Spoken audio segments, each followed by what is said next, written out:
নজরুল ইসলাম উনি কিছুই বলতে পারেন না। উনি আসলে প্রকৃত বিষয়ে কাউকে দেখছেন বলেও বলতে পারেননি।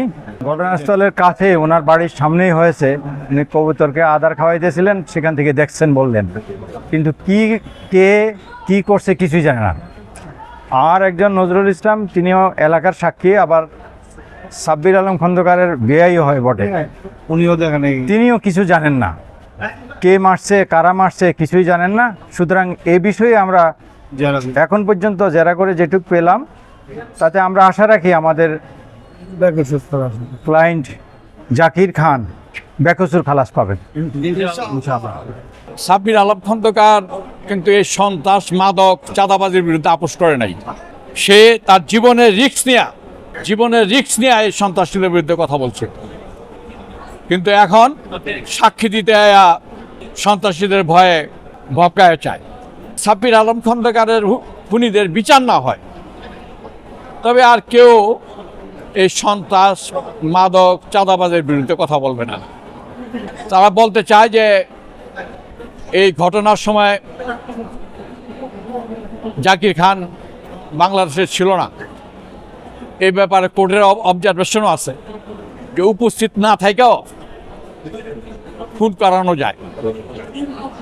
জুলফিকার আলী ভুট্টোর যে পাকিস্তান সুপ্রিম কোর্ট ফাঁসি দিছিল, ওই ঘটনায়ও জুলফিকার আলী ভুট্টো উপস্থিত ছিল না।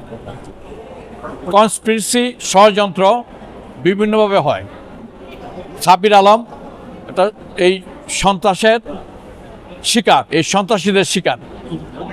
এবং এর যদি আমাদের কোনো পারিবারিক কারণে বা আমাদের কোনো জমি জমা নেওয়া বা টাকা পয়সা নেওয়া, গার্মেন্টসের পানাদানা নিয়ে হত্যা হয় নাই।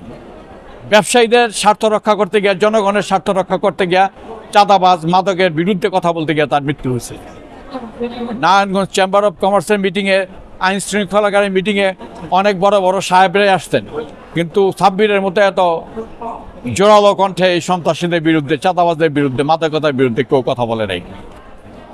এখন আমি বলতে চাই যে সাব্বির হত্যার বিচারটা এটা একটা গণদাবি, এবং এই বিচারটা যদি ব্যাহত হয় তো ভবিষ্যতে এই সন্ত্রাসীদের বিরুদ্ধে কেউ দাঁড়াবে না। কারণ এর আগেও যত মামলা হয়েছে, সাক্ষীরা এসে ভয়ে তার পক্ষে সাক্ষী দেয় নাই। এই যে প্রথম আলোতে 25/8/2002 কে এ জাকির খান, তার এই কাহিনী উঠছে। এই মানব জমিনে 28/8/2002 আবার জাকির বাহিনীর তাণ্ডব, এই যে মানব জমিনে সব কাহিনী এদের মধ্যে বলা আছে।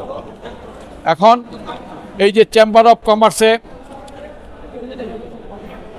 যে মিটিং হয়েছে, এই মিটিংয়ের ছবিও আমাদের কাছে আছে। এখন প্রশ্নটা হলো যে বাংলাদেশের থেকে যদি সন্ত্রাস নির্মূল করতে হয়, চাঁদাবাজ নির্মূল করতে হয়, মাদক নির্মূল করতে হয়, তো সাব্বির আলম খন্দকারের বিচার হতে হবে। আর যদি সাব্বির আলম খন্দকারের খুনিদের বিচার না হয়, তবে আর কেউ এই সন্ত্রাস, মাদক, চাঁদাবাজের বিরুদ্ধে কথা বলবে না।